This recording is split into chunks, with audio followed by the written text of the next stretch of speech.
¿Qué tal, chicos? ¿Cómo les va? ¿Se escucha bien, por favor? Buenos días, profesor. Sí se Sí, escucha buenos días, bien. profesor. Buenos días, Sí, profesor. profesor. Gracias. Ah, verdad, tengo que tomar una captura de pantalla, me había olvidado. Un ratito.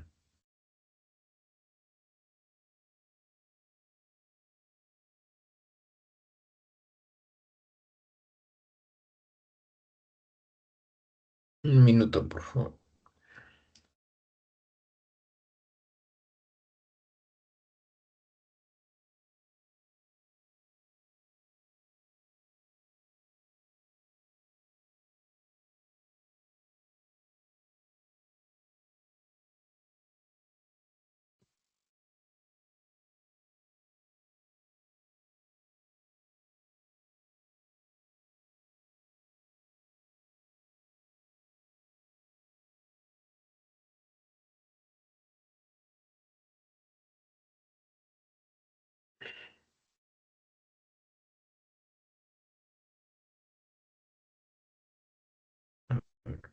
Dos, uno, dos, tres.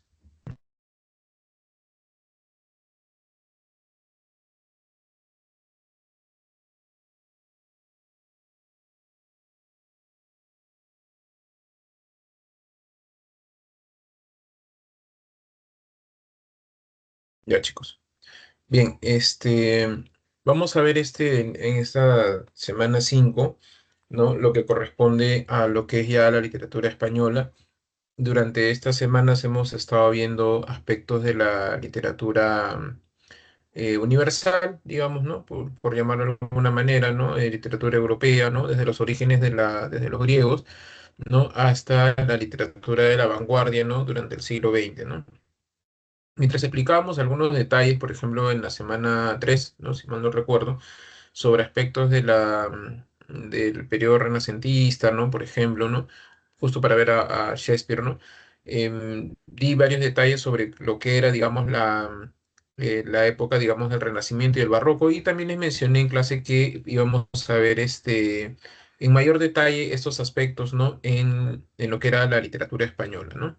Entonces ahora lo que nos toca ver, ¿no? Es justamente detallar esos aspectos, ¿no? Y ver, digamos, lo que es el medioevo, ¿no? Español y el siglo de oro, ¿no? Justamente con los temas que en ese momento no los tratamos, o sí, o mejor dicho, sí los tratamos, pero ahora vamos a ver mayor o en detalle, ¿no? Digamos, estos aspectos, ¿no? Bien, en el caso, digamos, este es nuestro temario de hoy día, ¿no? El mío sí, ¿no? El siglo de oro español, ratito por si acaso, siempre a veces ocurre que hay alguna cuestión que se haya cambiado último. Ya. Bien, entonces nuestro temario de hoy, ¿no? Que justamente cada uno de estos aspectos arrastra, ¿no? A otro o es un efecto consecuencia, digamos, de lo anterior, ¿no? A ver, ¿por qué estudiamos la literatura española medieval? ¿No? A ver, cuando se produce la desintegración del Imperio Romano de Occidente, ¿no? Esto se produce por las diferentes invasiones bárbaras que han existido, digamos, en todo lo que era la Roma imperial, ¿no? Ahora, ustedes saben por historia, ¿no? Que no es que de pronto tenemos una imagen, ¿no? De repente que entraron los bárbaros, ¿no? Y desintegraron todo. No fue así, en realidad, no que fueron, digamos, extranjeros, que en realidad eran los llamados bárbaros, ¿no? Y ellos, digamos, se situaron en diferentes lugares de Roma, ¿no? Y bueno, y ahí se acentuaron, ¿no? Y comenzaron a desarrollar, digamos, su propia etnia, su propia cultura, ¿no? Y lo que pasa es que los romanos lo que hacían, o sea, eran pueblos guerreros, conquistadores, ¿no? Pero tenían una política que al final va a traer consecuencias, ¿no? Es decir, el pueblo conquistado, ¿no? O sea, Roma los conquistaba, pero les dejaba, ¿no? Que era una política, digamos, interesante, ¿no? Pero trajo malas consecuencias, ¿no?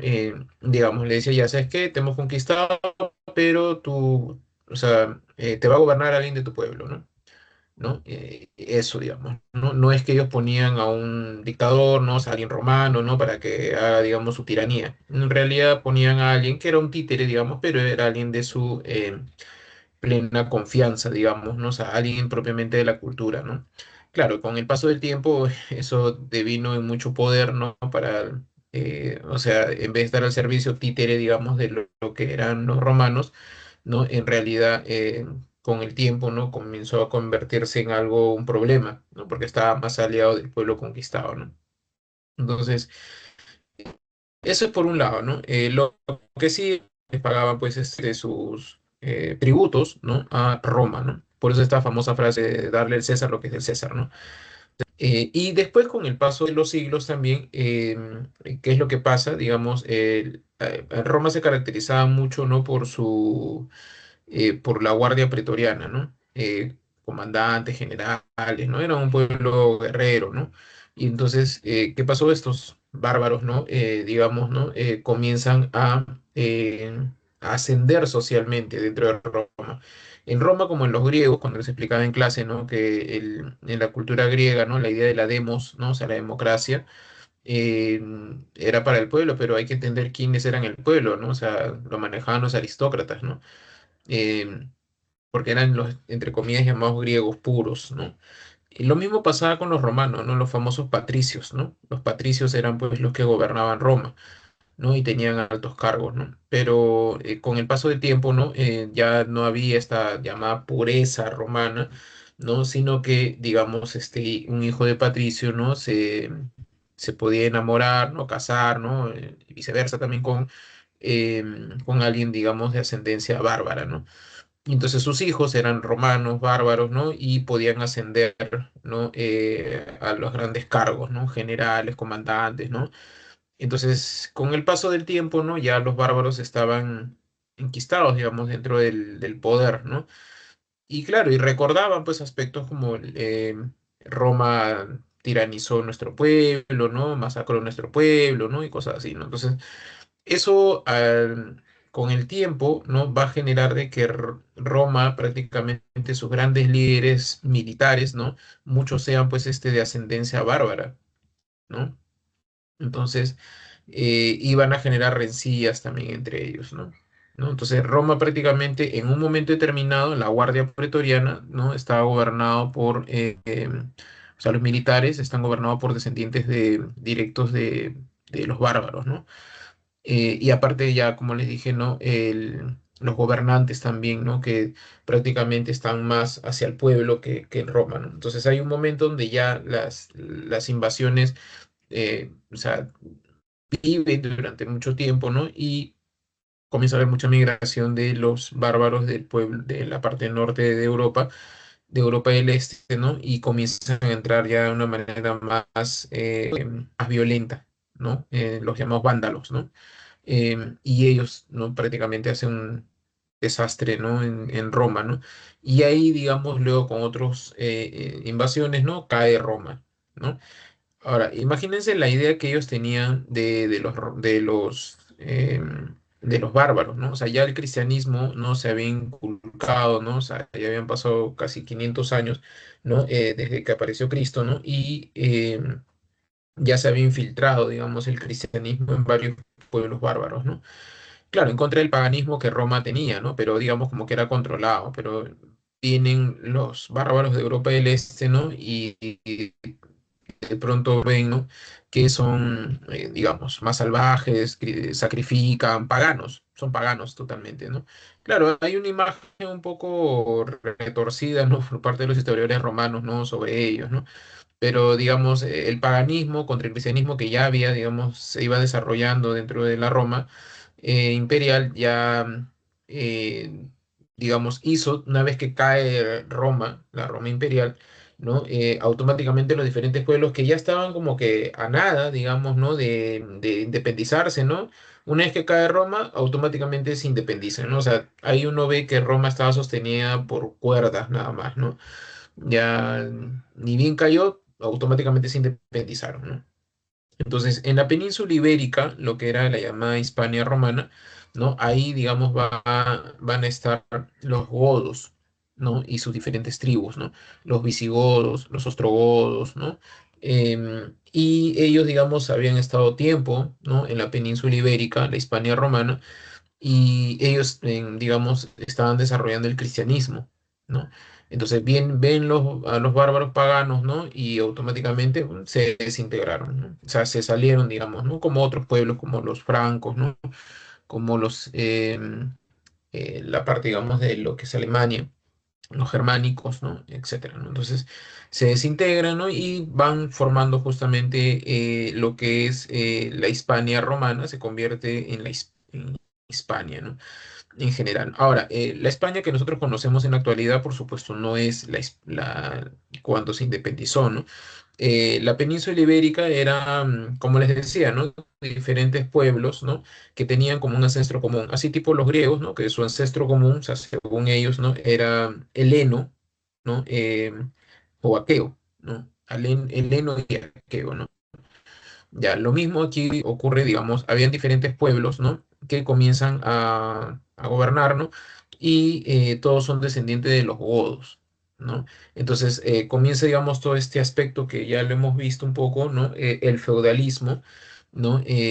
Digamos, una vez que se desintegran, ¿no? Se salen del Imperio Romano, hay líderes, caudillos, ¿no? Y estos caudillos, ¿no? Comienzan digamos, a salvaguardar a su pueblo, ¿no? Y estos caudillos con el paso del tiempo, ¿no? Se convierten en señores feudales, ¿no? Es decir, la capacidad de liderar, gobernar, ¿no? A un pueblo, ¿no? Y este pueblo, digamos, le rinde tributo, ¿no? Y los protege, ¿no? Y estos señores feudales con el paso de los siglos, sus hijos, ¿no? Van a convertirse en pequeños reyesuelos, ¿no? Y así aparecen diferentes reinos, ¿no?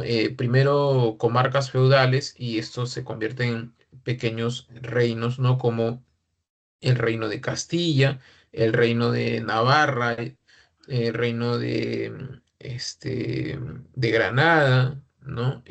Por ejemplo, ¿no? El reino de Cataluña, ¿no? El reino vasco, ¿no? Eran diferentes pueblos que, digamos, estaban, ¿no? En la península ibérica, ¿no? Ahora, cada reino puede ser independiente, ¿no? Cada uno hablaba su lengua, ¿no? Como el catalán, por ejemplo, ¿no? Tenían el romance, ¿no? Digamos, ¿no? Que venía del latín, pero digamos eran variantes, así como había el español, también había el catalán, también había el vasco, por ejemplo, también había el gallego, ¿no? Entonces, cada reino hablaba su lengua, tenían sus propios gobernantes, ¿no? Y siempre estaban en conflicto, ¿no? O sea, era un pueblo poco desunido, ¿no?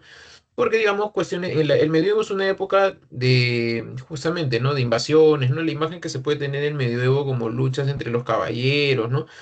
En parte es cierto, ¿no? O sea, hay muchas invasiones entre ellos, ¿no? Los límites no están fijos, porque hay que recordar que el medioevo es una época de la gestación de las nuevas naciones, ¿no?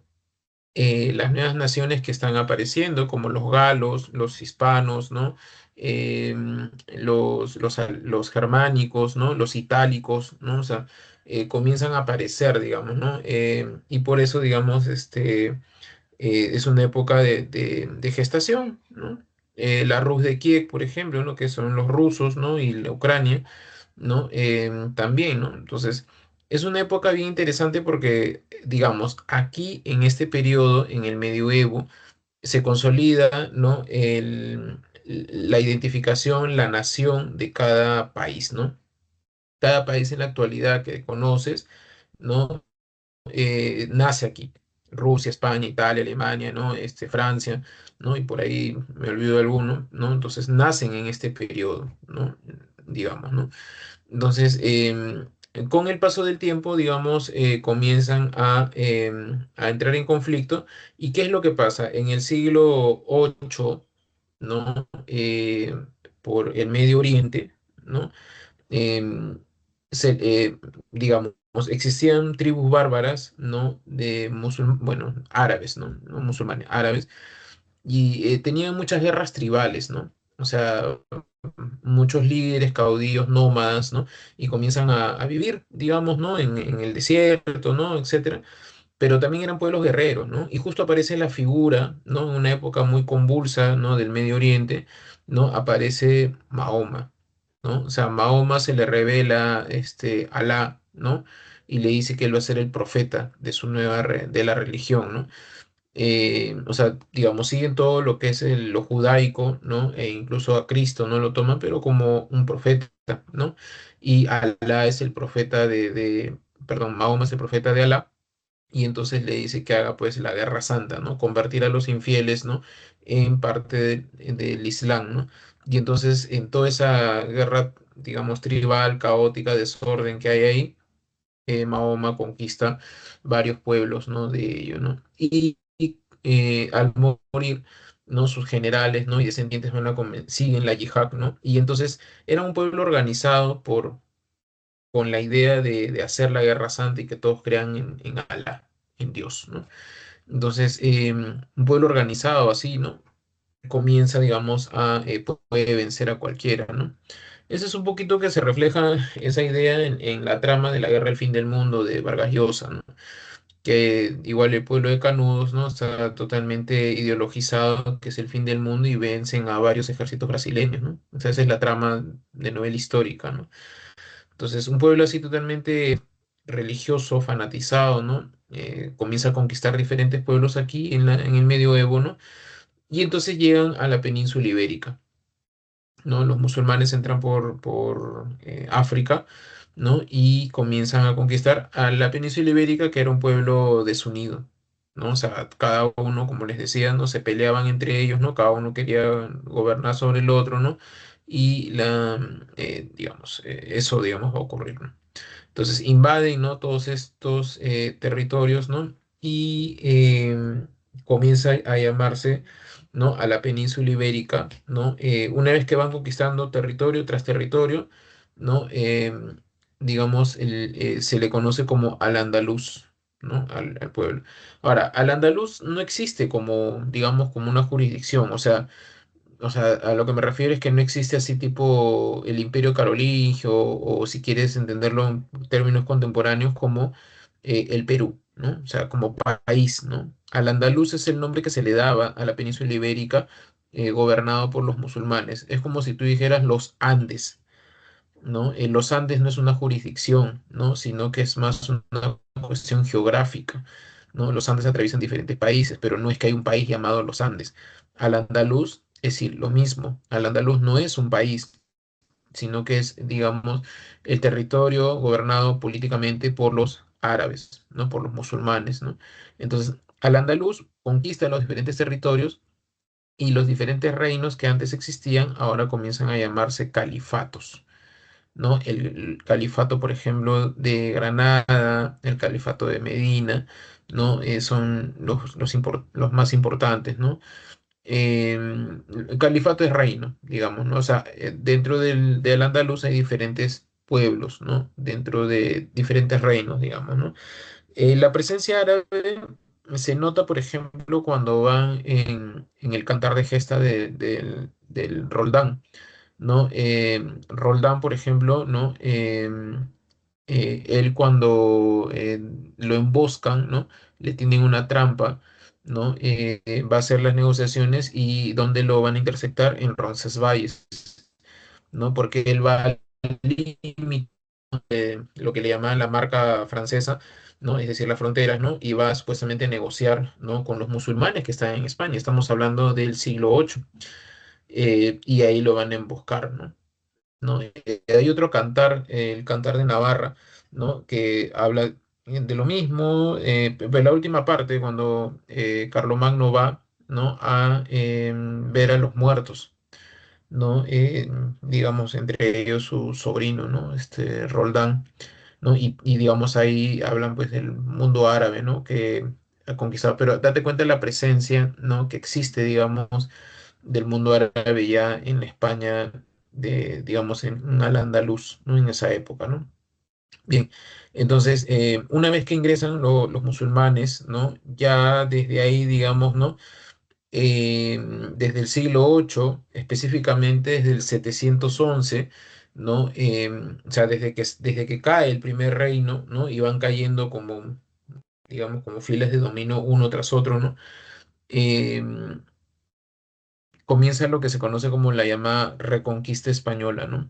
La Reconquista Española, digamos, es el periodo que dura aproximadamente unos 8 siglos, 7 siglos aproximadamente, desde 711 hasta 1492, ¿no? Los españoles luchan por recuperar su territorio, ¿no? Imagínense, ¿no?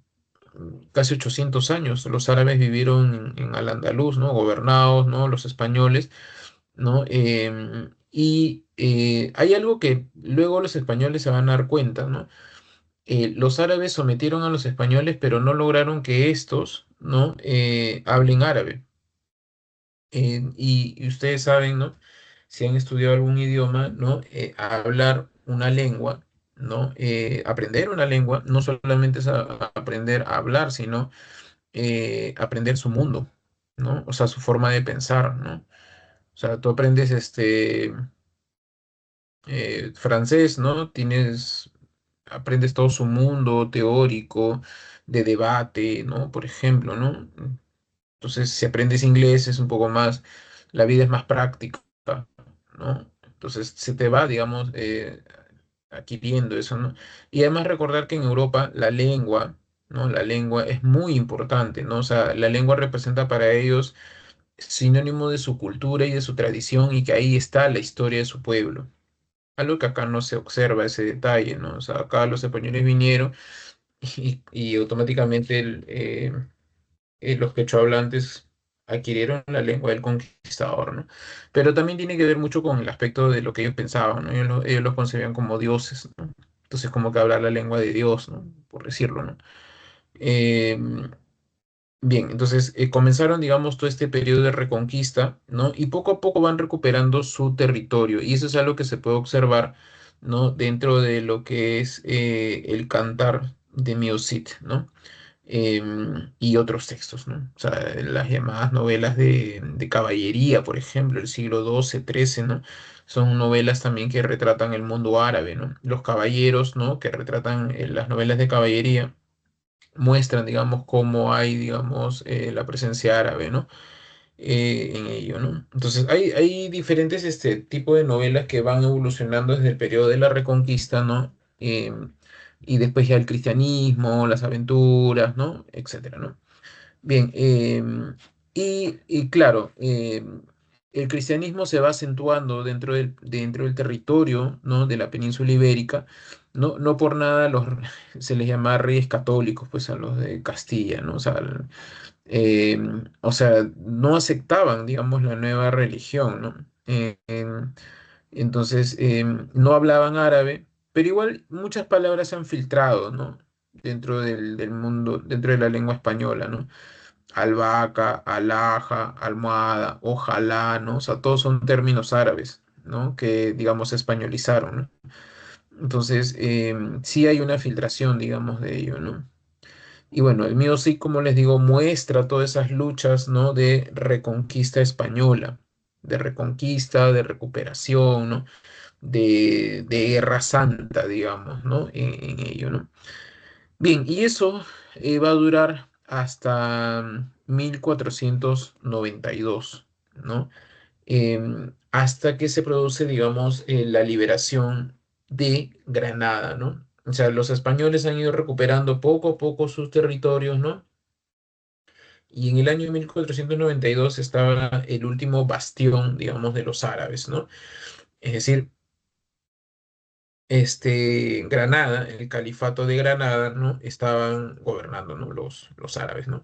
Ya los españoles habían reconquistado todos sus pueblos, pero Granada seguía siendo el bastión, digamos, de ellos, ¿no? Hasta que justamente llegan, ¿no? Y toman el pueblo de Granada, ¿no? Y los expulsan a los musulmanes. En esa época a los musulmanes se les llamaba moros, ¿no? Se les llamaba moros a los que vivían ya en España, ¿no? Y los terminan pues expulsando, ¿no? Los botan del poder, ¿no? Y poco a poco también, ¿no? Hay una fuerte represión social, ¿no? Que va a traer lamentablemente consecuencias graves, ¿no? En la parte económica, ¿no? Que ya lo explicaremos luego, ¿no? Que hay una suerte de discriminación, ¿no? Y claro, o sea, se entienden en el momento que sucede porque ellos pensaban pues de que, o sea, todo lo que era árabe era malo para ellos, ¿no? Así de sencillo, ¿no? O sea, consideran algo negativo, ¿no? Entonces, ellos tratan, digamos, de que no, todo, insisto, no todo lo relacionado a lo árabe era malo, ¿no? Así, ¿no? Entonces, hay, digamos, una política de discriminación, pero ya eso lo vamos a ver luego. No sé si hay alguna pregunta o consulta, chicos.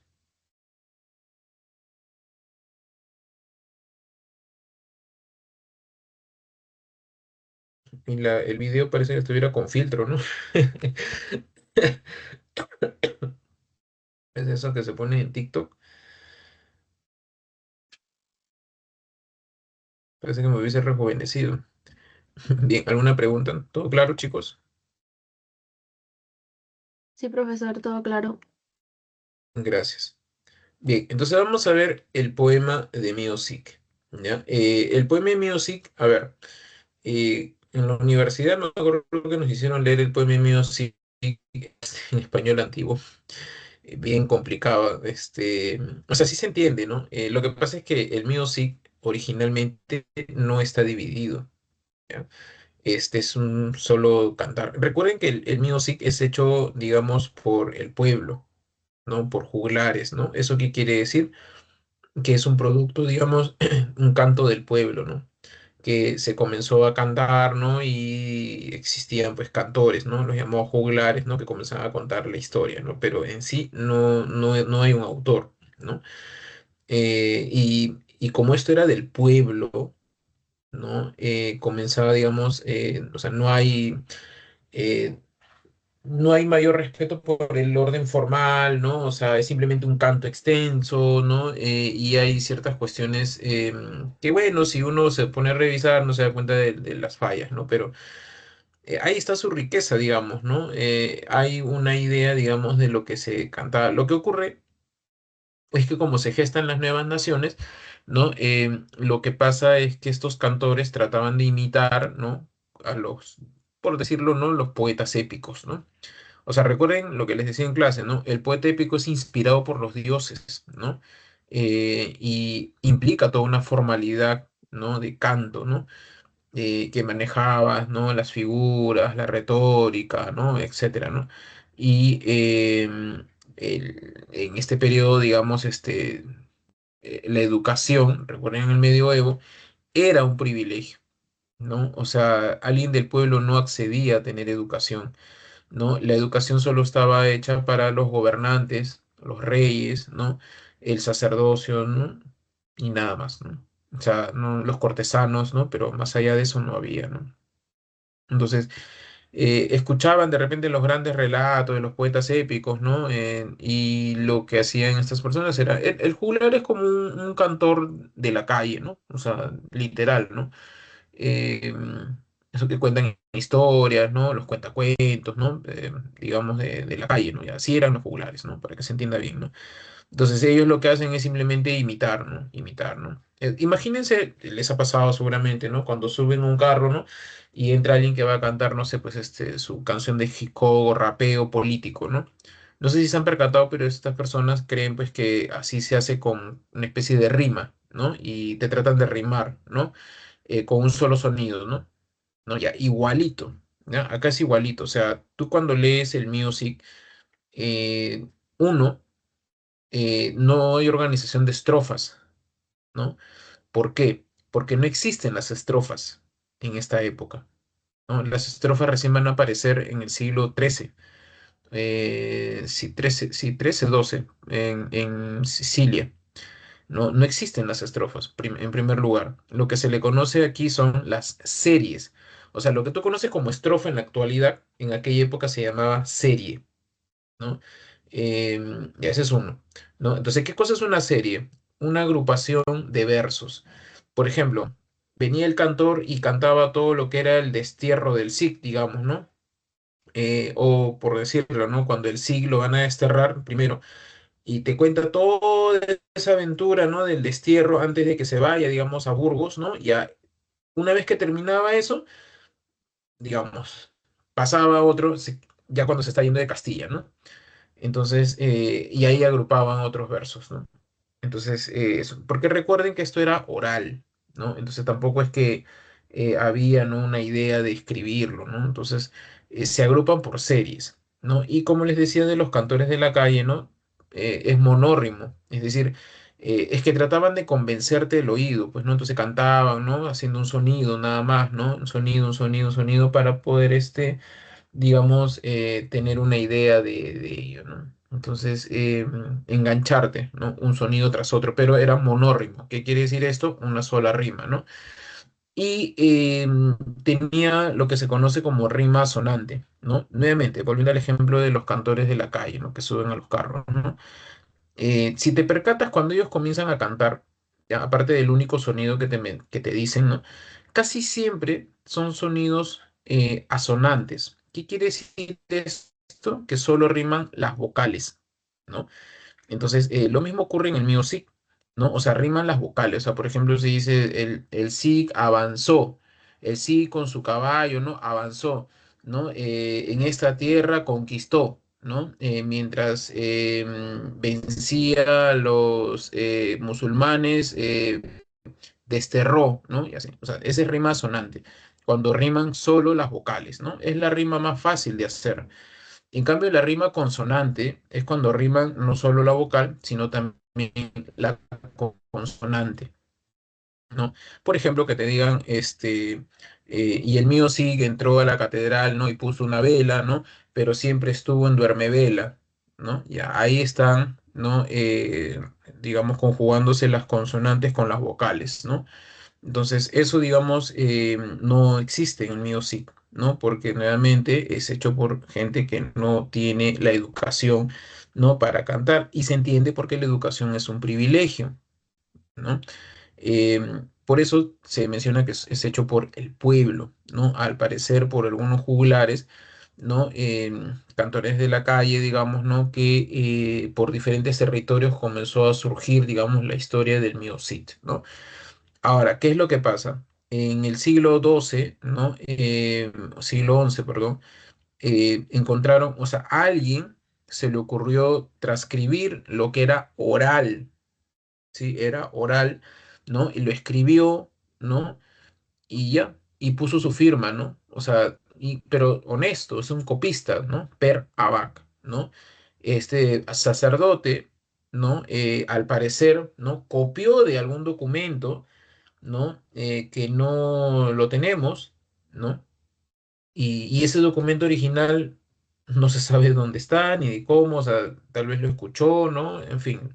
Ahora, lo que pasa es que en el medioevo, si ustedes ven imágenes de la educación, ¿no? Estaba digamos, la literatura, no existía la imprenta, ¿no? Se transmitía muchas veces a través, ¿no? De la escritura del copista, ¿no? ¿Qué quiere decir esto?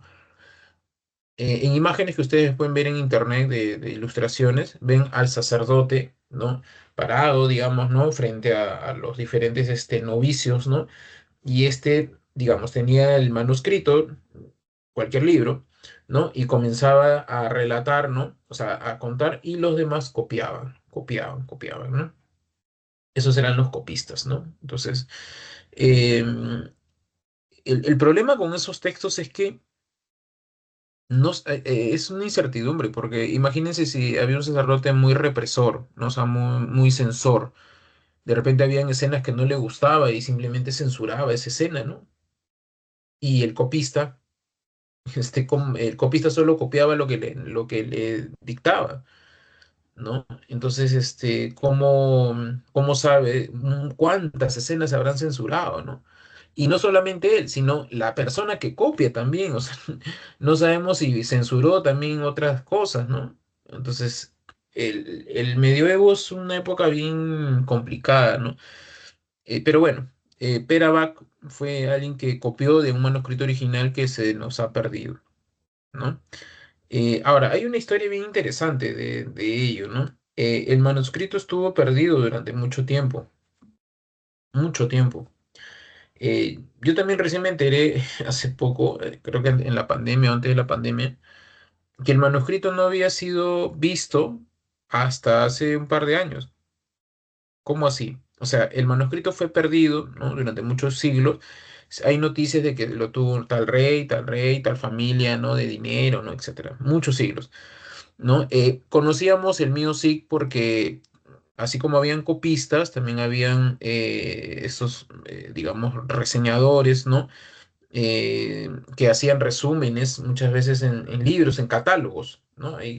Muchos catálogos han sobrevivido. Por eso es que nosotros sabemos muchas tragedias griegas, ¿no? Muchas que lamentablemente solo tenemos los títulos, ¿no? O se nos dice el resumen de lo que trataba ello, pero no tenemos más, ¿no? Sabemos que existieron, pero no tenemos los manuscritos, lamentablemente, y eso se debe mucho a los catálogos, ¿no? Gracias a ellos conocemos eso. Y igualito ocurría acá, ¿no? Habían transcripciones, ¿no? Pasajes enteros, ¿no? Eh, digamos, pero no teníamos el manuscrito entero, ¿no? Digamos, ¿no? Había muchos pasajes que si los reunías todos te hacía pues un 60-70%, ¿no? Pero ¿cómo sabíamos si era la fidelidad de lo que se contaba, ¿no? Hasta que en el siglo XIX, ¿no? Un intelectual de la generación del 98, ¿no? Menéndez Pelayo, ¿no? Él, digamos, su familia, ¿no? Eran gente, pues, digamos, de una casta familiar, ¿no? Que guardaban muchos, coleccionaban textos antiguos, ¿no? En algún momento de los siglos, ¿no? Su familiar, ¿no? El abuelo, creo, ¿no? Tenía el manuscrito del Music, ¿no? O sea, más o menos se entiende que él lo compró, ¿no? De otra familia que tenía, ¿no? Y así, ¿no? Y se lo dio a él, ¿no? O sea, a Menéndez Pelayo, que era su nieto, ¿no? Y él, como era un intelectual y estábamos en el siglo XIX, ¿no? Época de reforzar la nación de los países, ¿no? Lo que hace es dar al mundo, ¿no? El manuscrito, ¿no? ¿No? Entonces, muchos especialistas vieron el manuscrito, ¿no? Y lo comenzaron a imprimir, ¿no? ¿No? A imprimir el texto, ¿no? Y comenzó nuevamente, es que ya tenían el manuscrito, se hicieron pruebas de carbono 14, ¿no? Para no decir que es legítimo, ¿no? Etcétera, ¿no? Y comprobaron, pues, ¿no? De que sí, pues era el manuscrito, ¿no? Digamos, ello, ¿no? Faltaba una hoja, ¿no? Y unos versos, ¿no? Pero como habían copias, ¿no? Como les decía, habían resúmenes, perdón, ¿no? Con eso completaron. ¿No? Ahora, yo pensé que el texto se conocía ya, pero recién me enteré, no, ya hace tiempo, en realidad, no sé, 4 o 5 años atrás, salió, pueden buscar la noticia, se expuso por primera vez en casi 1000 años el manuscrito, ¿no? En la biblioteca de España, ¿no? O sea, ¿cómo así? Lo que pasa es que ahí me di cuenta, ¿no? O sea, recién me enteré que cuando Menéndez Pelayo le enseñó a sus coetáneos intelectuales, ¿no? Nunca había sido expuesto. O sea, no, nunca, es como que lo guardó él, ¿no? Y su familia, y nunca se dio a conocer. Solo lo vieron especialistas y los transcriptores, ¿no? Y más allá de ello, nada, ¿no? Y por primera vez exponía el libro. O sea, nunca se había visto el manuscrito, ¿no? Ya creo que ahora lo han donado, ¿no? Una institución, ¿no? Pero, digamos, así más o menos fue la historia del manuscrito del Miocid, ¿no? Bien, entonces ya didácticamente, ¿no?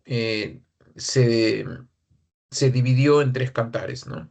¿No? Porque como les dije originalmente, el texto no está dividido, ¿no? ¿No? Y bueno, ya digamos didácticamente, ¿no? San Marcos, todos hemos entendido, o sea, y siempre lo aprendemos así, ¿no? Que esto está dividido en tres cantares y así tienen que entender ustedes también, ¿sí? Bien, el primer cantar habla del destierro del Cid, ¿no? Vemos toda la parte, digamos, de cómo por la acusación, la denuncia que le hacen, ¿no?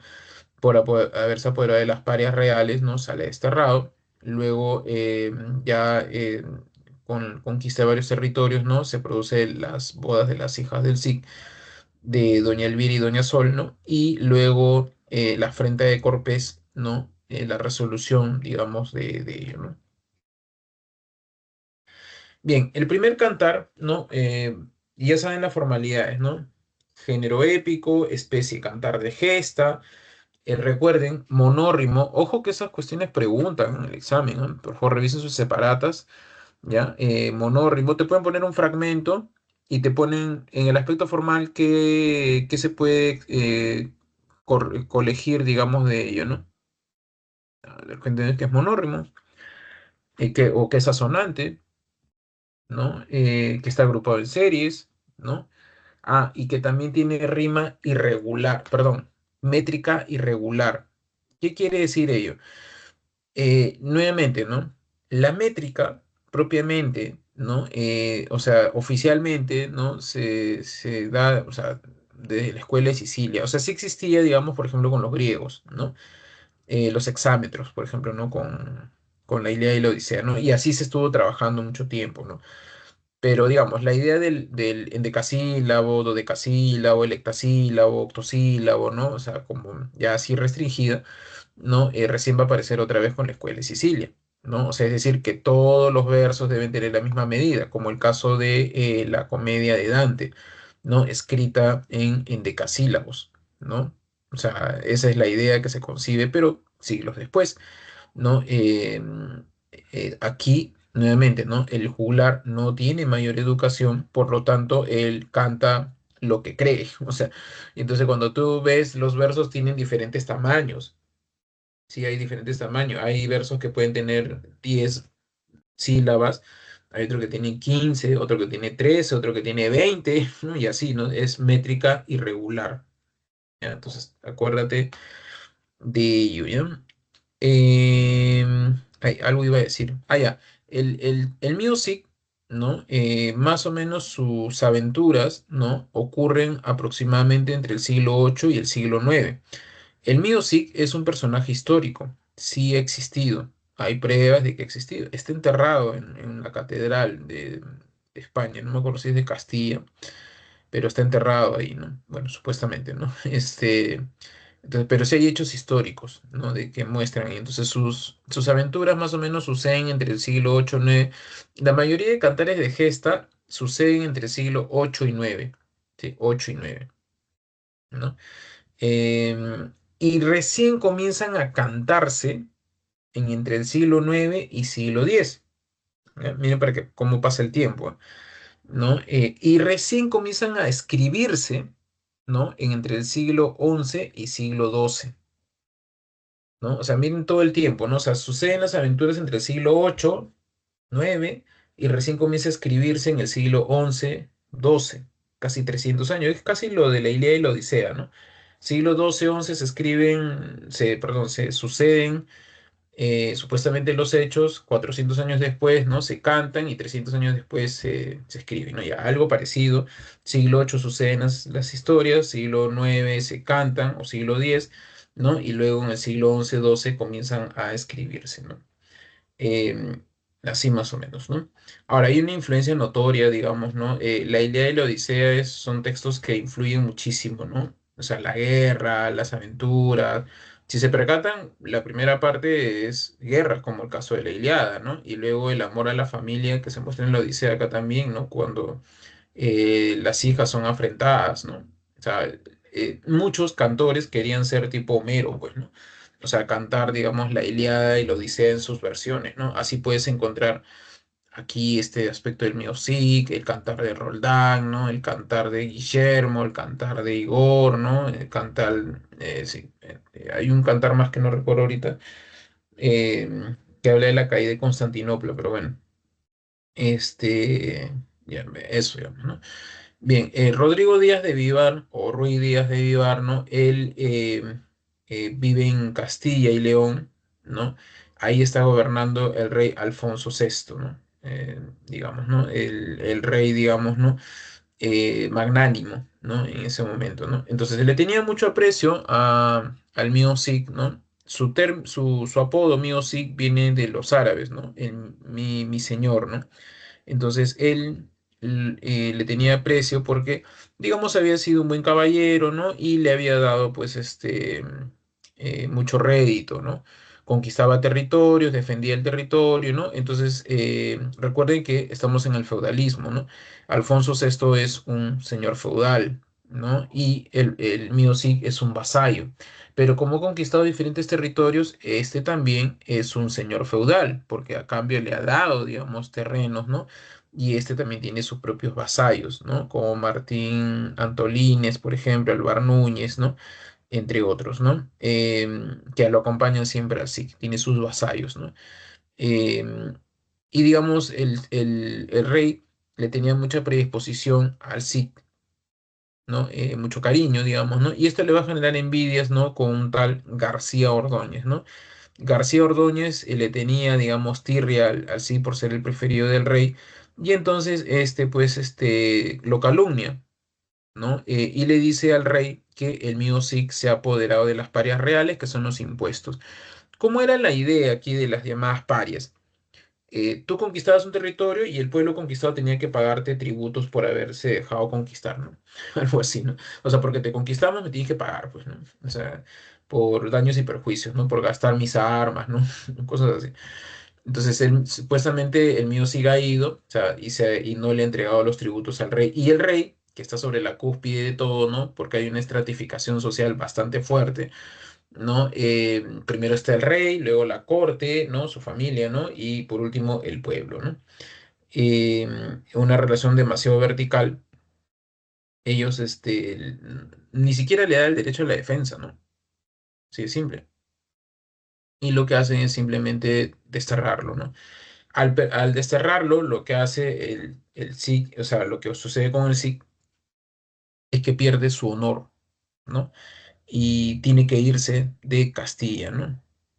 Entonces, él se va de Burgos, ¿no? Se va hacia Burgos, perdón, ¿no? Desterrado, ¿no? De Castilla y León. Ojo que él está casado con doña Jimena, ¿no? Y sus hijas, doña Elvira y doña Sol, ¿no?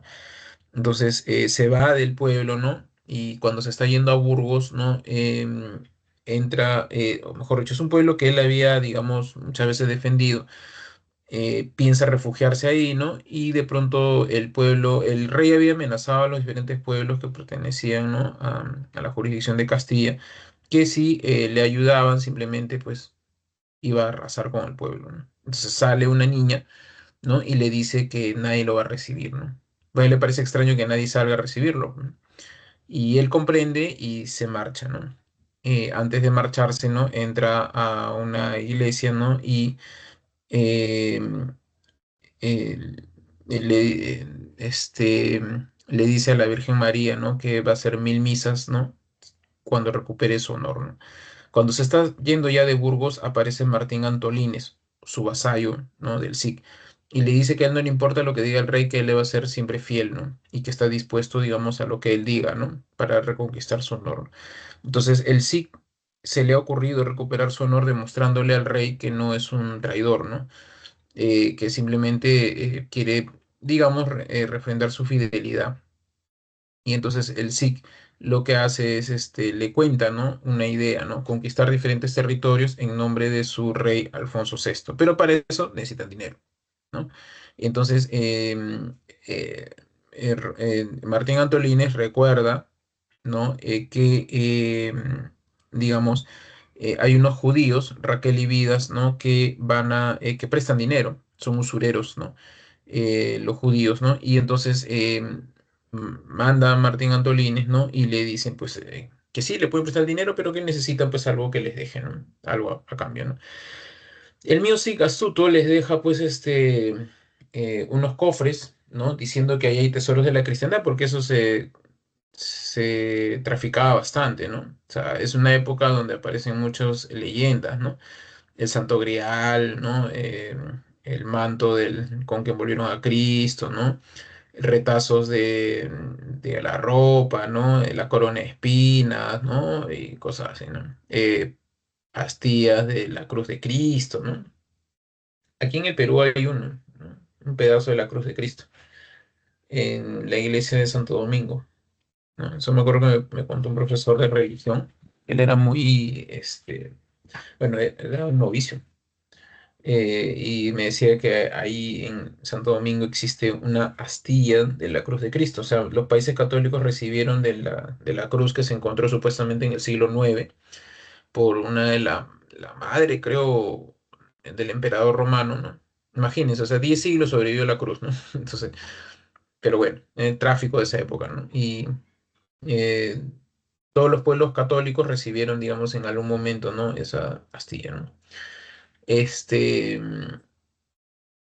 Y bueno, y la cuestión es que hay mucho tráfico de los elementos católicos de la época y él les engaña diciendo que en ese cofre hay varios tesoros de la Pasión de Cristo, pero que por supuesto no, hay que abrirlo, ¿no? Los envuelve con piel de animal y en realidad son arcas de arena, ¿no? ¿No? Entonces les da el dinero, ¿no? Y los engaña, ¿no? Y cuando estos no, la tentación les gana, ¿no? Lo abren en la noche, ¿no? Se dan cuenta que han sido timados, ¿no? Eso se le llama el arde contra los judíos. El Miosic, al tener el dinero, entonces prepara, ¿no? sus huestes, ¿no? para poder reconquistar el territorio. Sin embargo, lo que va a ocurrir es que antes de ponerse a batallar, va a dejar a su familia, ¿no? en el pueblo de San Pedro en la iglesia, perdón, de San Pedro de Cardeña. Ahí le dice al párroco, ¿no? Al sacerdote que por cada moneda de oro que gaste en su esposa y sus hijas, él le va a devolver 100 monedas de oro, ¿no? Se duerme y sueña con el arcángel San Gabriel, ¿no? Que en esa época se le aparece a medio mundo, ¿no? Al Miosí, a Mahoma, a la Virgen María, ¿no?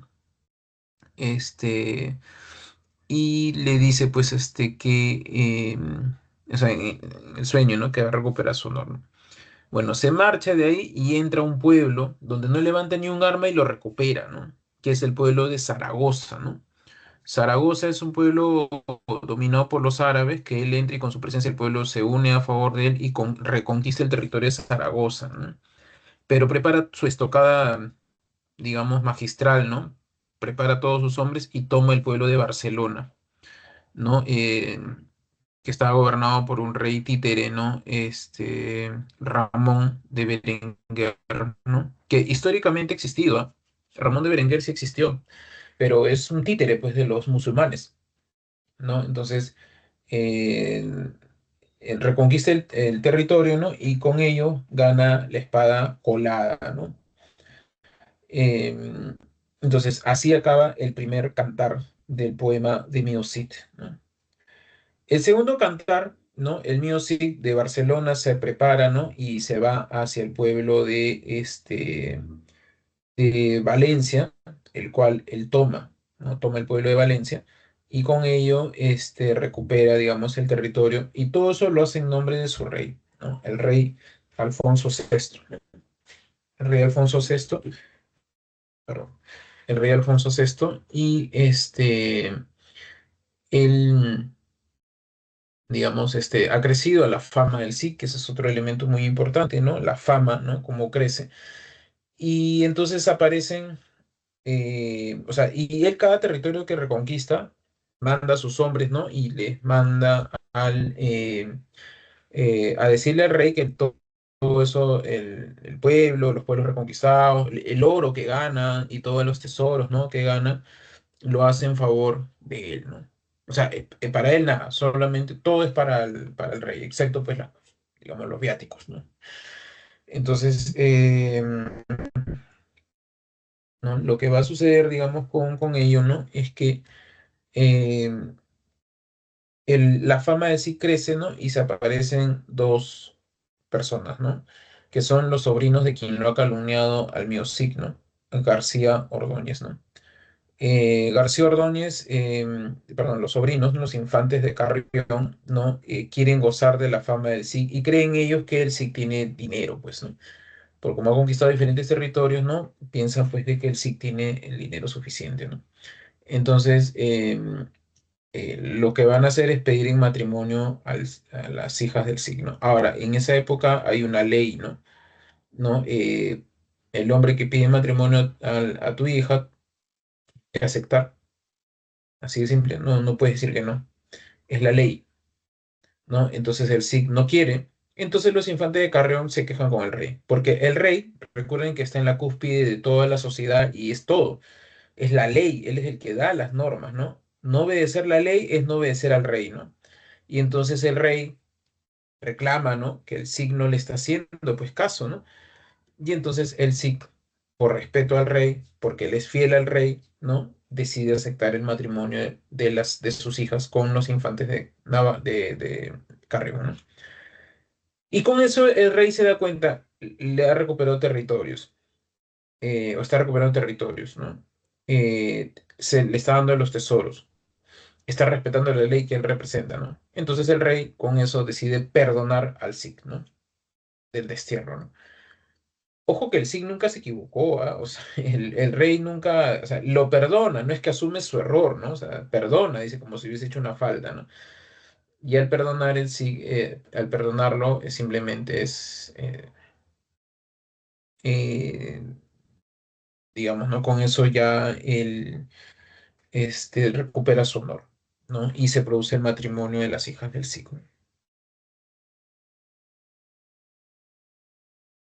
Bien,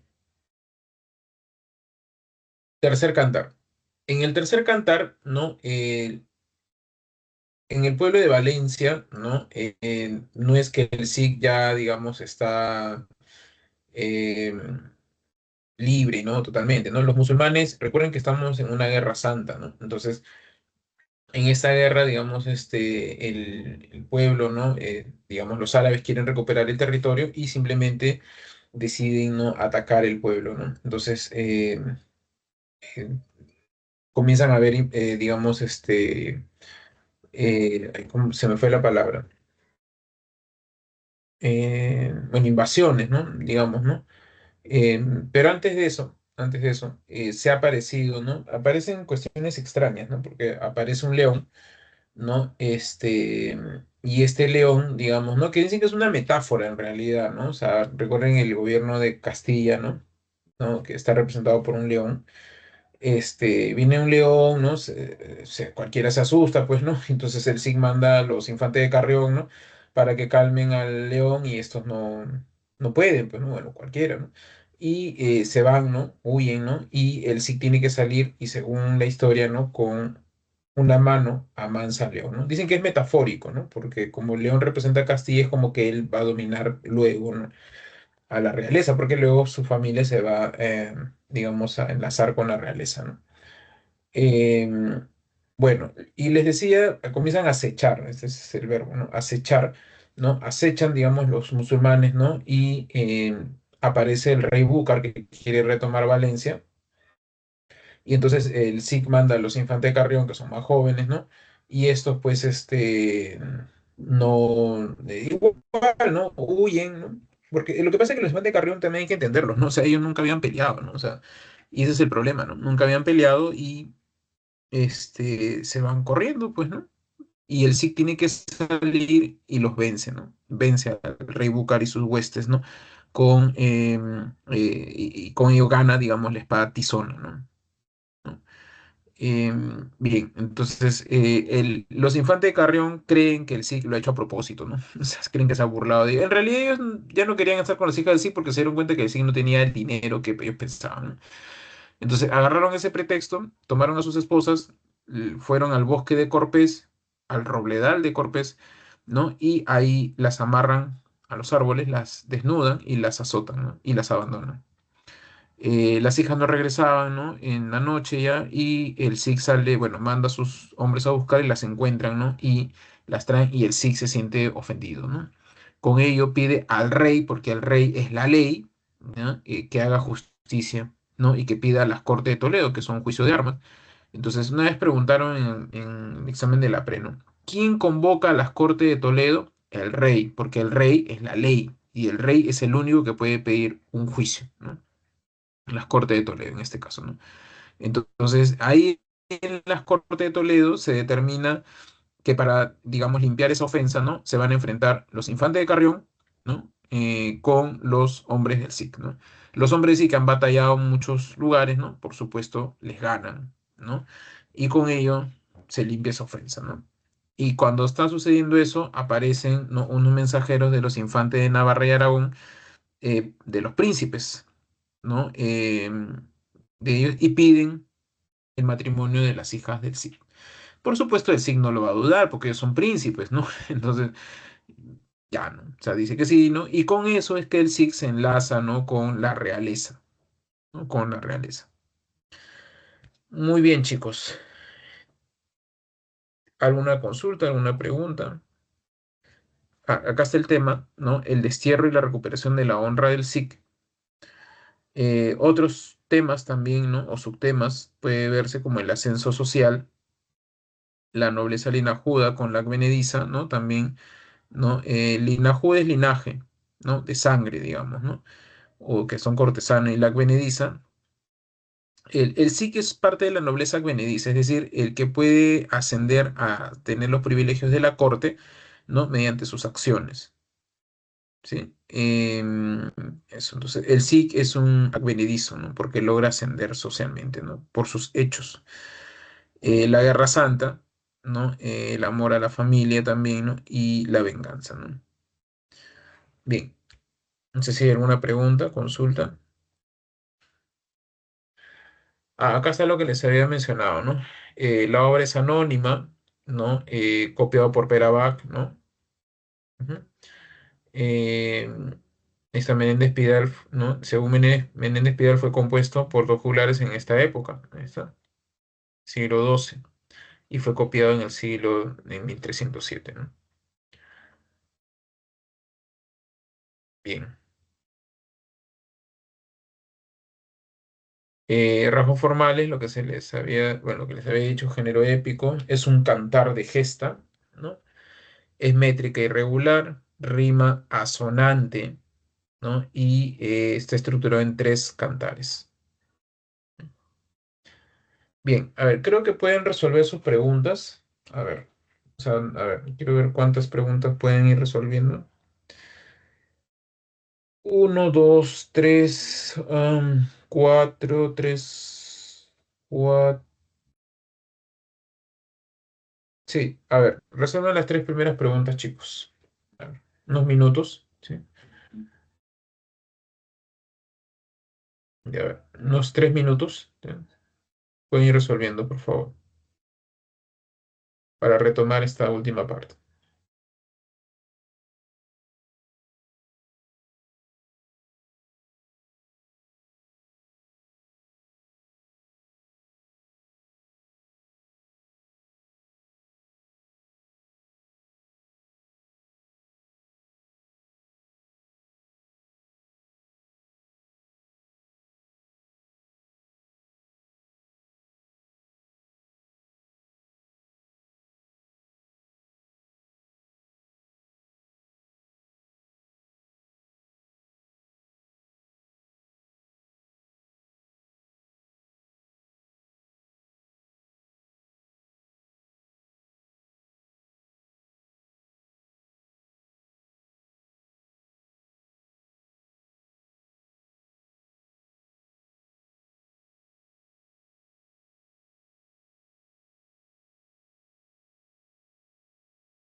Bien, chicos, a ver, vamos a continuar, ¿ya?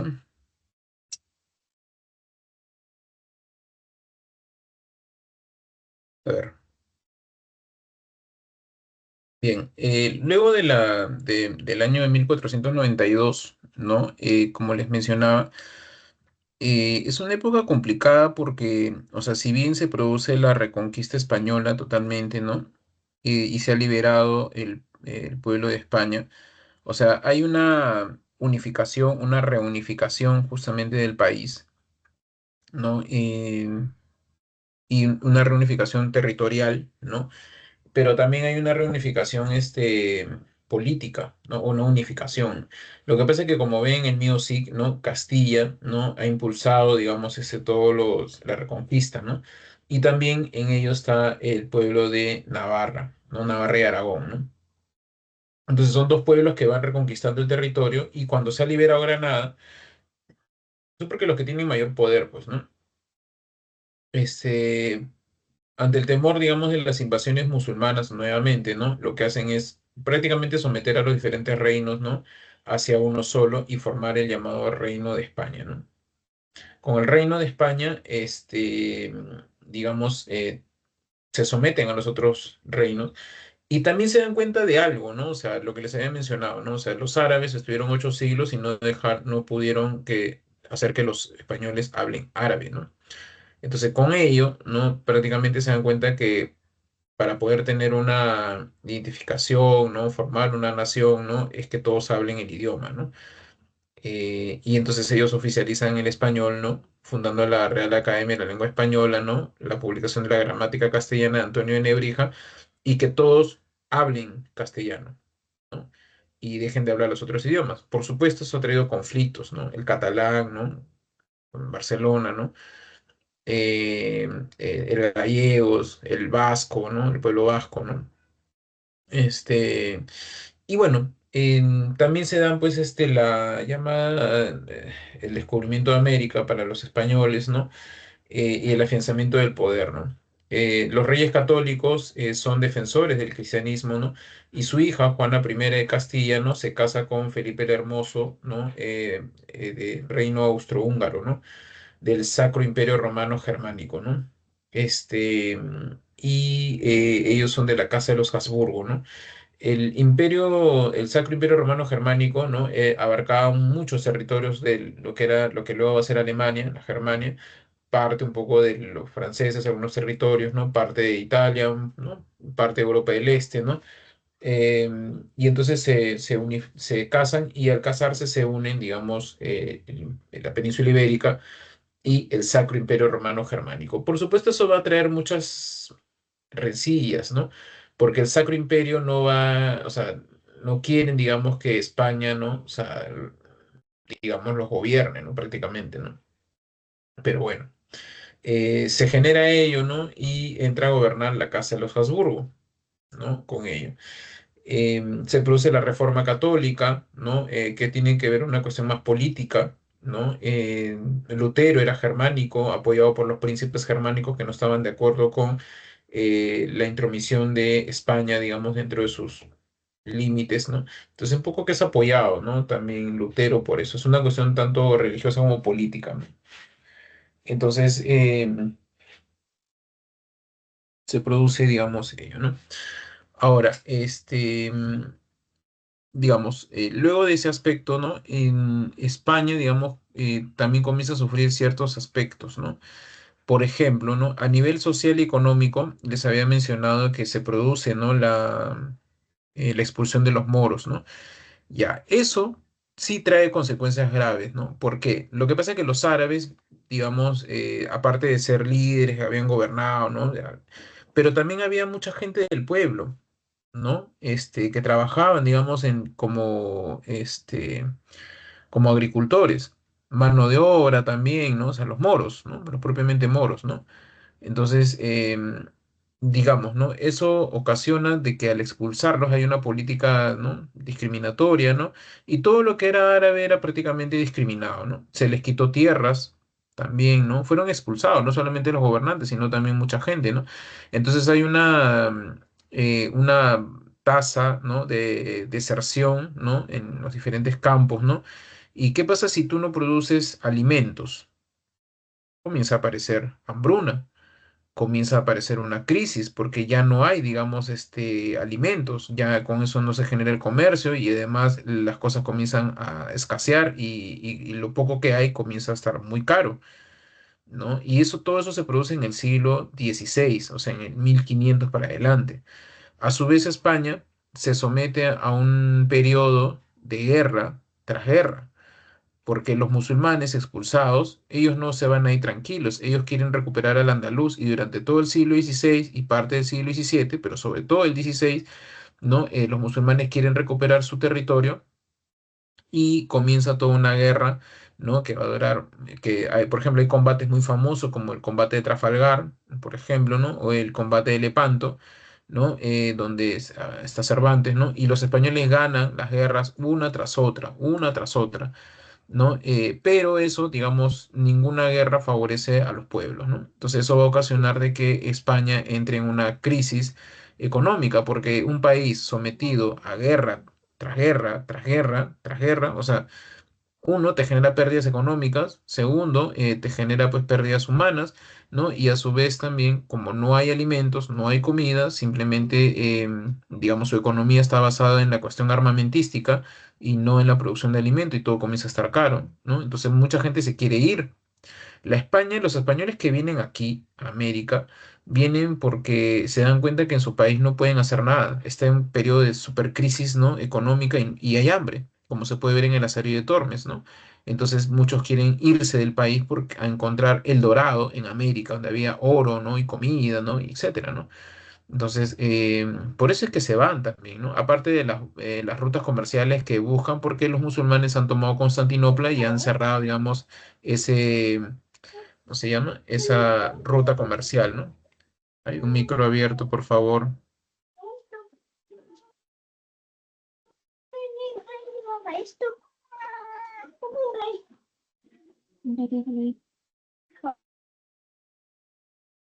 Gracias. Y bueno, entonces hay ese bloqueo de rutas comerciales, por lo tanto también salen a buscar, ¿no? ¿No? A buscar las islas de las especias, ¿no? O sea, donde se producían pues cuestiones para condimentar la comida, ¿no? Y otras cosas, ¿no? Y bueno, eso, ¿no? Entonces, por eso es que hay un problema, ¿no? socioeconómico y cultural, ¿no? Durante la primera parte del siglo XVI, ¿no? En realidad todo el siglo XVI, pero en la primera parte se acentúa. Imagínate, no hay dinero, no hay alimentos, todo está caro, guerra tras guerra, pérdidas humanas, pérdidas materiales. El país está sometido a qué, ¿no? Y encima se mete en el conflicto religioso, ¿no? Con la Reforma Católica, ¿no? Hay guerras de religiones dentro de lo que es el Sacro Imperio Romano Germánico. Los príncipes están en contra de los reyes católicos, bueno, de su heredero, ¿no? Juana I de Castilla y Felipe el Hermoso y luego Carlos V, ¿no? Entonces, hay todo un problema, ¿no? Económico, social, político, ¿no? Que se vive durante todo ese periodo, ¿no? Lo que va a hacer España, digamos, España, digamos, crece a nivel imperial, ¿no? Hay unas, y creo que les comenté en clase, ¿no? Que lo que era el Imperio Romano, ¿no? Les dije que varios países querían retomar el nombre de Imperio Romano, ¿no? O sea, querían recibir el legado de Roma, ¿no? Como era el Imperio Carolingio, el Sacro Imperio Romano Germánico, ¿no? Luego Bizancio, ¿no?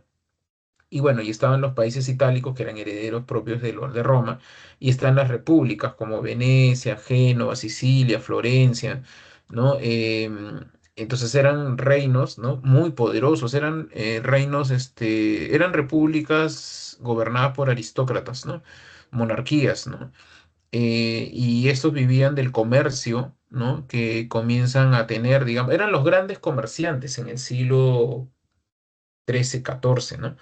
De ahí salen pues el Renacimiento pues italiano, ¿no? Sicilia, Florencia, ¿no? Dante sale de Florencia, Petrarca, Boccaccio, ¿no? La escuela de Sicilia dan las estrofas, la métrica, ¿no? O sea, todo eso, digamos, es gracias al dinero que tienen, se convierten en burgueses, ¿no? Es decir, en capitalistas, ¿no? Digámoslo así, ¿no? E inversores, ¿no? ¿Por qué? Lo que pasa es que ellos, digamos, habían muchas cosas que se traían del Medio Oriente, la seda, por ejemplo, y las especias, ¿no? Entonces se traían, digamos, por ahí, hacían toda una ruta por todo Asia y entraban por Constantinopla, ¿no? Y de Constantinopla estaban los comerciantes de Sicilia, que eran grandes navegantes, ¿no? Controlaban todo el mar Mediterráneo y ellos, digamos, tomaban la posta a nivel del mar y también territorial, ¿no? Y distribuían a todo lo que era Europa Central, ¿no? O sea, tanto Génova como Venecia y Sicilia eran los grandes, llevaban las rutas comerciales, ¿no? No es casual que Cristóbal Colón sea genovés, ¿no? O sea, ahí ya te dice, ¿no? La idea de la navegación. Los genoveses eran grandes navegantes, ¿no? Entonces, Sicilia controlaba todo el mar a nivel militar, el mar Mediterráneo. Entonces, tenían mucho poder, ¿no? En Florencia surge el Renacimiento, ¿no? Entonces, y ahí también estaban los estados papales, ¿no? Entonces, todo eso, digamos, es parte, ¿no? Del Renacimiento italiano. Eran repúblicas muy poderosas. Pero, ¿qué pasa en el siglo XVI? Al caer Constantinopla, se cierra la ruta comercial de ahí, los árabes no dejan pasar, ¿no? Lo que viene del oriente, entonces buscan nuevas rutas comerciales, ¿no? Ya, pero ¿qué es lo que ocurre con estas repúblicas que controlaban el mar y controlaban las rutas comerciales? Se terminan cayendo, entran en crisis porque ellos se servían de todo lo que traía la aduana, digamos, de Constantinopla. Ya no hay cosas que intercambiar, ¿no? Y ya no pueden llevar nada, entonces ellos viven del comercio. Al no haber comercio, se les cae toda la producción. Todos estos países, estas repúblicas italianas eran grandes banqueros, eh, bancos, comerciantes, ¿no? Y no hay, entonces comienzan a entrar en crisis, ¿no? ¿Y quiénes han descubierto nuevas rutas comerciales? Portugal y España. España se anexa a Portugal en el siglo XVI, ¿no? Comienza a, como tienen el poder de la ruta comercial con América para llegar a las especias, ¿no? Comienzan a, digamos, o sea, las repúblicas italianas comienzan a pedirles ayuda, ¿no? ¿No? Para poder transportar, digamos, el comercio, pues, por Europa Central, ¿no? Y España accede. Pero a cambio de eso es que, digamos, uno, el poder militar, ¿no? De Sicilia en el mar se lo den a España, por eso la Armada Invencible, ¿no? Que se forma con los españoles, ¿no? Y el poder también de, digamos, de control. No es que España ha invadido estas repúblicas, pero prácticamente los dominaba, ¿no? O sea, estaban sometidos al poder imperial de España, prácticamente era así, ¿no? Entonces, eso ocurre, ¿no? Durante todo ese periodo, ¿no? Estas repúblicas son sometidas prácticamente a nivel político y económico ante España, ¿no? Les prestan dinero, los banqueros les prestan a España, ¿no? Y así, ¿no? Pero eso también va a generar una crisis cuando en España, porque no solamente aparte de lo que les he mencionado, también se quedan endeudados con los bancos italianos, ¿no? Entonces, pero bueno, en ese momento se salvan y lo que piden ellos es a cambio, ¿no? De que España se haga cargo, digamos, a nivel político de ellos, ¿no? Que cualquier cosa, ¿no? Los cuide, ¿no?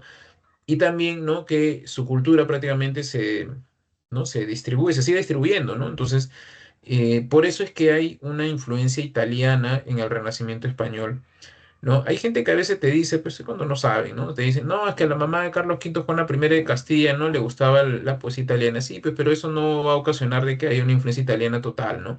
En realidad es porque las repúblicas, a cambio de la salvación, digamos, política y económica, también su cultura se transmita, ¿no? Hacia todo lo que era el Imperio Español, porque recordemos que España ahora es todo un imperio que tiene colonias, ¿no? Domina, digamos, buena parte de Europa, el Sacro Imperio Romano Germánico, también tiene sometido políticamente a los franceses, ¿no? Y encima a los italianos, ¿no? Encima América, ¿no? O sea, toda la cultura italiana se comienza a desarrollar, ¿no? Dentro de lo que es España, por esa influencia, ese cambio cultural, ¿no? Y también llega a América, ¿no? En América se hacen novelas pastoriles, por ejemplo. La novela pastoril que surge en Italia con San Lázaro, por ejemplo, se comienza a desarrollar en España, ¿no? Digamos, la narración de un pastor, ¿no? De desamor, ¿no? Por ejemplo, ¿no? Entonces, eso, digamos, es lo que sucede, ¿no? Sucede dentro de lo que es la España imperial, ¿no? Y bueno, por eso es lo que se vive el Renacimiento en el siglo XVI, ¿no? En España. Entonces, con esa influencia italiana es que uno va a encontrar las églogas de Garcilaso de la Vega, ¿no? Las églogas vienen, digamos, son poemas bucólicos que hablan del campo, ¿no? Que es propio, digamos, de los italianos, ¿no?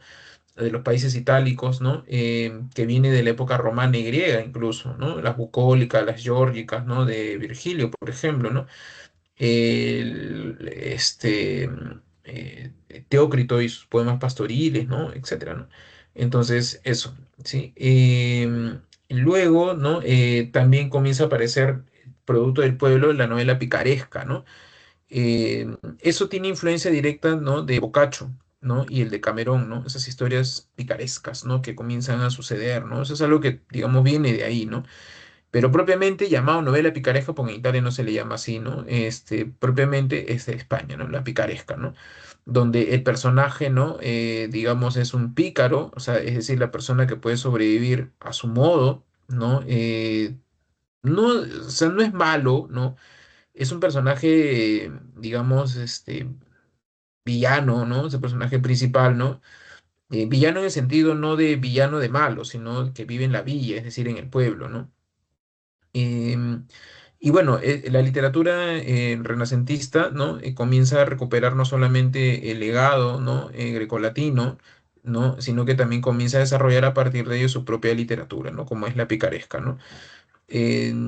Y comienza a aparecer luego del siglo XVI, ¿no? Aparece el siglo XVII con el barroco, ¿no? Y el barroco tiene toda esta influencia digamos, hay todo un vacío, ¿no? Eso lo vamos a ver la siguiente semana, un vacío religioso, existencial, y tiene sus características también, ¿no? Donde vamos a encontrar la vida de sueño, ¿no? Y el Quijote de la Mancha, ¿ya? Que eso lo vamos a ver en la siguiente clase, ¿no? Ahora vamos a concentrarnos en el periodo, digamos, renacentista, ¿no?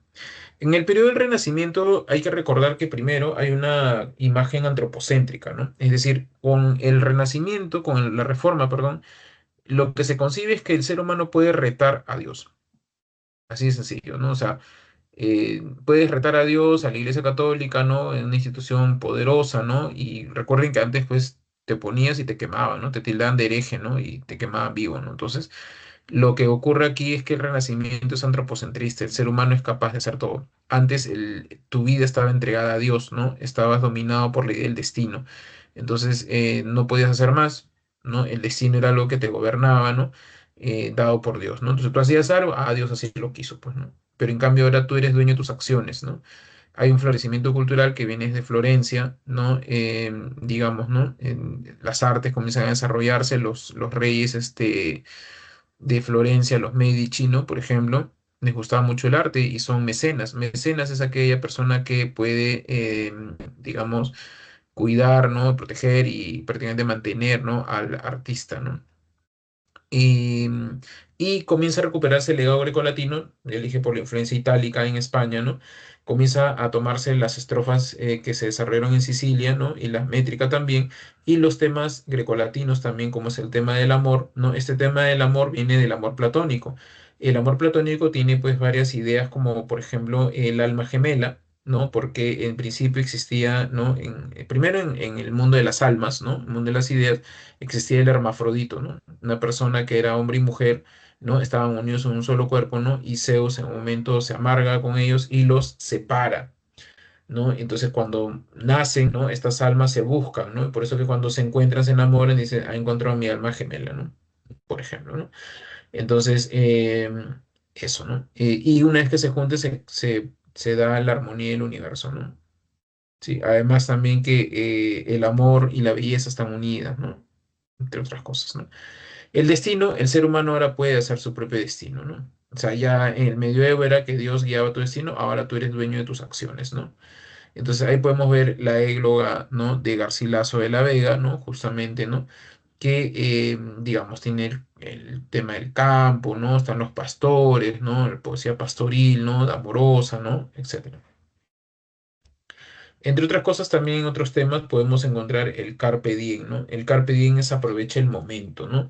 Eso es bien griego, bien grecolatino, ¿no? Es el goce de la juventud, ¿no? Los griegos, adoraban el cuerpo joven, ¿no? Creo que les conté, ¿no? Que las Olimpiadas se hacían pues con deportistas desnudos, ¿no? Todos estaban desnudos. El griego antiguo iba pues al estadio, ¿no? O sea, donde se desarrollaban nuestras Olimpiadas, ¿no? A apreciar no solamente el esfuerzo físico, sino también la belleza del cuerpo atlético, ¿no? Entonces era el goce de la juventud, ¿no? O sea, ellos adoraban la juventud en general, ¿no? Para ellos la vejez era algo degradado, ¿no? Las enfermedades, ¿no? La piel, ¿no? O sea, en fin, ¿no? Para ellos el cuerpo joven era lo mejor, ¿no? Y aprovecha el momento, ¿no? Aprovecha la juventud, ¿no? La belleza corporal, ¿no? Eso es carpe diem, ¿no?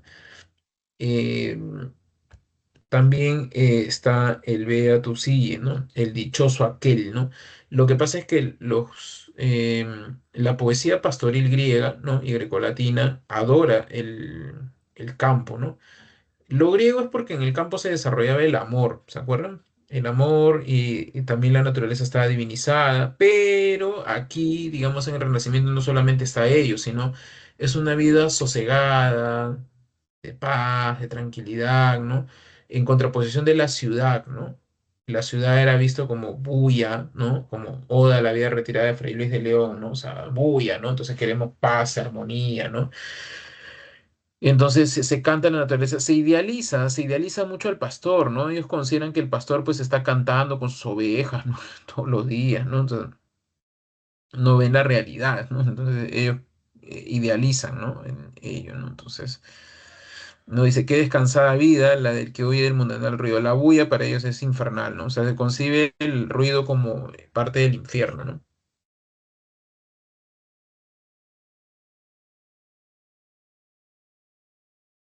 Y el locus amoenus, ¿no? El lugar ameno. O sea, la diferencia entre el Beatus Sie y el locus amoenus es que el Beatus Sie, siempre recordar por favor ello, se elogia el estilo de vida del pastor.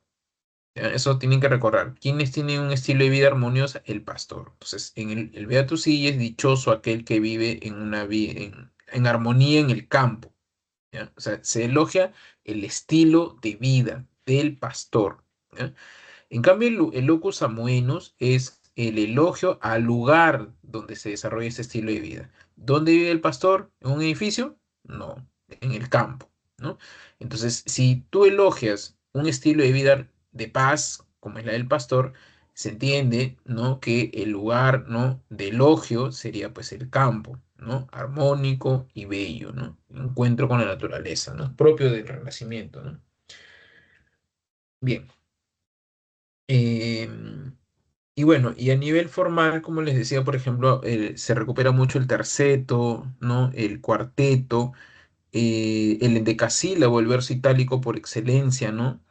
El soneto, ¿no? La estrofa por excelencia, ¿no? La octava real, ¿no? De Garcilaso de la Vega. Em, ¿Qué más? Ay, no me acuerdo.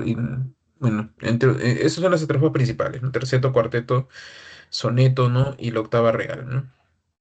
Bien, y entramos a la narrativa renacentista o también denominada novela picaresca, ¿no? La novela picaresca, ¿no? Surge después mediados del siglo XVI, ¿no? Ya les dije, hambruna, escasean los alimentos, todo está caro, guerras, ¿no?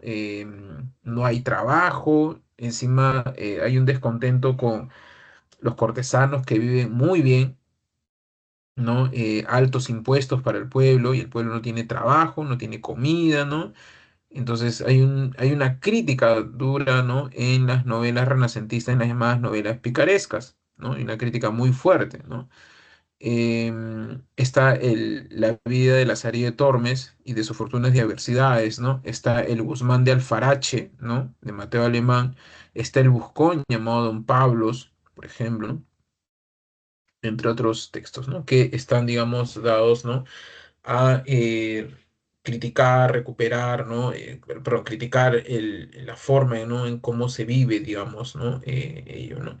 Entonces, la novela picaresca aparece en un periodo de crisis, ¿no? Ahora, ¿qué es lo que pasaba en España imperial?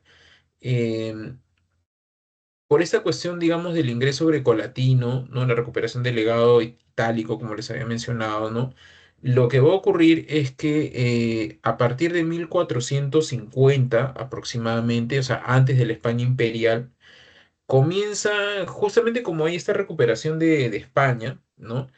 Comienza y sobre todo por el, ojo, por el Renacimiento italiano, que se acuerdan que les comenté que Petrarca comienza a recuperar, ¿no? Mucho el legado antiguo, ¿no? Los textos antiguos, ¿no? En fin, comienza mucho a leerse, ¿no? Novelas de caballería, ¿no? Las novelas de caballería fueron escritas entre el siglo XII, XIII aproximadamente, ¿no? Y comienzan, y de ahí nunca más escribieron. ¿Ya? O siglo XI y XII, perdón, más o menos, ¿no? Nunca más escribieron. Pero en el siglo XV, o sea, casi 400 años después, comienza nuevamente a releerse las novelas de caballería, ¿no? Como una especie de gente culta, ¿no? Que eso viene como italiano, ¿no? Es que comienzan a leer textos antiguos, entonces ellos también comienzan textos antiguos, la novela de caballería, ¿no? Entonces comienzan a releer nuevamente estas novelas, no se vuelven a escribir, ¿ya? Es como si me dijeras, pues, a principios del siglo XX se escribía modernismo y porque ahora leo modernismo, quiere decir que se escribe modernismo. No, para nada, ¿no? O sea, lo que hay es una relectura, pero no es que la gente vuelva a escribir a la manera modernista.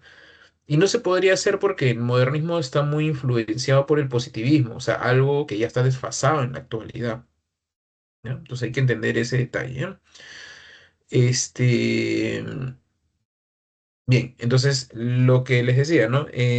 No es que se vuelven a escribir, sino que hay una lectura de ellos, ¿no? Como te hacen culto, digamos, ¿no?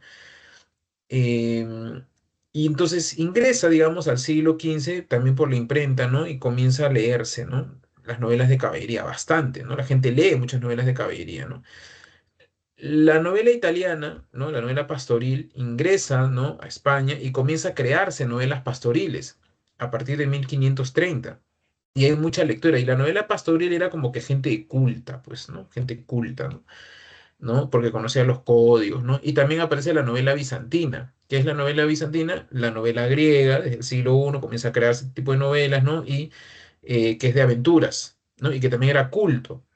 Entonces, cuando sale la novela picaresca, ¿no? Producto del pueblo español, surge como en contraposición de todos esos modelos, porque ellos sentían que tanto la de caballerías, la pastoril y la bizantina, no estaba pegado a su realidad, porque digamos eran narraciones en tiempos lejanos, ¿no? No estaban acorde, digamos, con lo que se desarrollaba, ¿no? Con la crisis que estaba viviendo, ¿no? El país, ¿no? Y era muy culto, muy alejado del pueblo, ¿no? Entonces la picaresca también surge como en contraposición de ese tipo de novelas, sobre todo la novela de caballerías. ¿No? Porque la novela de caballerías tiene al héroe prototípico que va y salva a la princesa y rescata al pueblo, ¿no?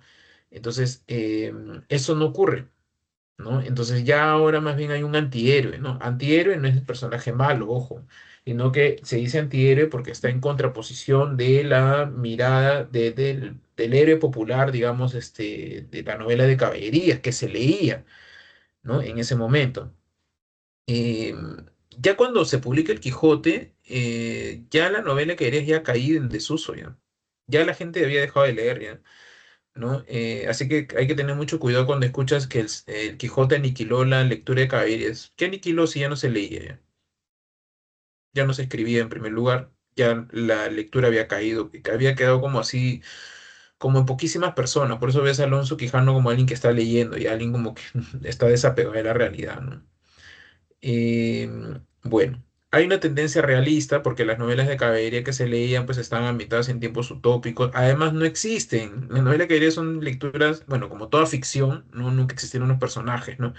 Pero en el siglo XI, XII, cuando se escribieron, la gente creía que eso era de verdad, que eran historias, ¿no? Por supuesto, no existió nada de eso porque es ficción, ¿no? Pero ya en esa época, digamos, ya se tenía entendido que esto era ficción, que jamás había existido, ¿no?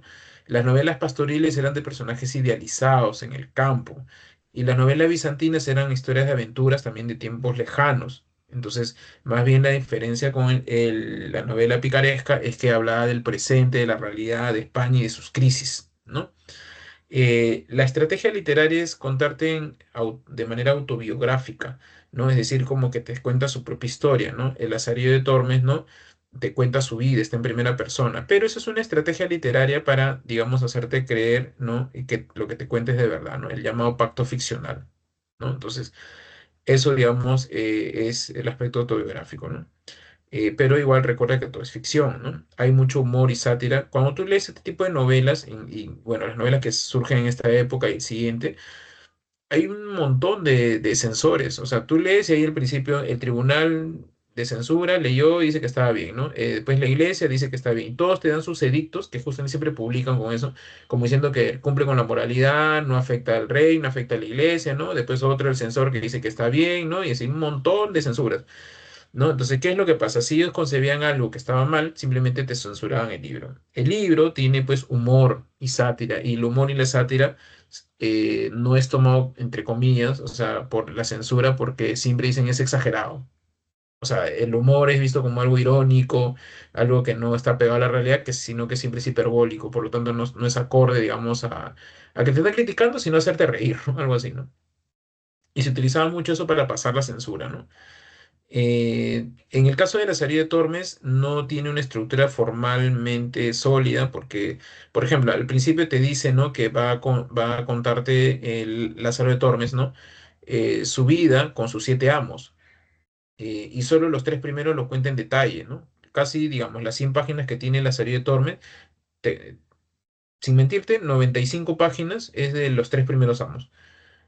Los otros cuatro te cuenta una página, un párrafo, dos líneas, una línea, ¿no? Nada más. ¿No? Así, ¿no? Entonces no hay más, ¿no? O sea, por eso hay un... Y eso que al principio te he dicho que te va a contar en detalle de cada amo, ¿no? Y eso no sucede, ¿no? Y por supuesto puede tomarse como un documento de la época, ¿no?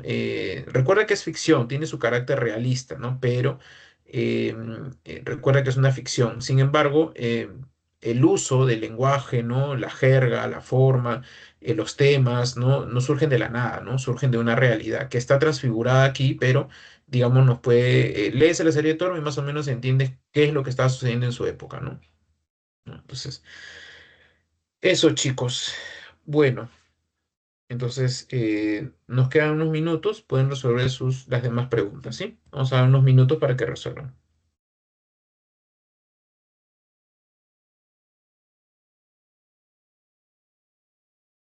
Y luego pasamos a resolver cada pregunta.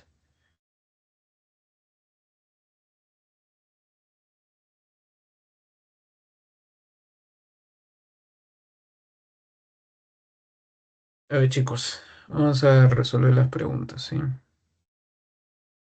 A ver, uno dice, en relación con las características formales del poema Mío Sig, marca la alternativa que contiene la secuencia correcta.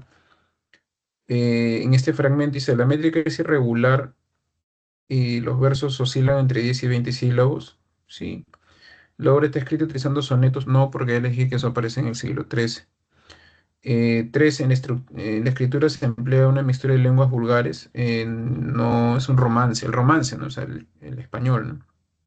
Vulgares abarca incluso hasta el holandés, ¿no? O sea, entonces, no. La rima empieza en ese cantar, esa sonata imperfecta, sí, 1 y 4, clave, barco. Dos, en relación con el citado fragmento del poema mío, Sig marca la alternativa que tiene la secuencia correcta. Uno, el mío sí obliga a sus vasallos a seguirlo. No, o sea, Martín Antolín es vano, o sea, porque él quiere, ¿no? La población lamenta el destierro del sí, sí, verdadero. La gente siente un gran aprecio por el campeador, verdadero. Estos hechos corresponden al segundo cantar. No, eso pertenece al primero. Clave, dinosaurio. Tres. ¿Qué tema del poema Music sobresale los siguientes versos? Mm, A ver, sería la recuperación de la honra del Cid campeador. No. El ascenso social del Cid mediante el botín de guerra tampoco. Las hazañas guerreras de las tropas de Rey Alfonso, no, si él no batalla. ¿No? La lucha entre los nobles de sangre y los de privilegio, no. Es lo mismo, privilegio y nobles de sangre. La E, el clima de guerra entre los moros y cristianos. Clave, enano. 3. Marque la secuencia de verdaderos enunciados respecto al argumento del poema de Mío Cid. A ver, Doña Sol y Doña Elvira son hijas del Cid, verdadero. El mío Cid es expulsado con justa razón de Castilla. No, eso es falso, ¿no? O sea, calumnia. Los infantes de Carrión se casan con las hijas del Cid, verdadero. El Cid es perdonado por el rey Alfonso de Castilla, verdadero. La frente de Corpés se realiza en la ciudad de Toledo, no, en Corpés.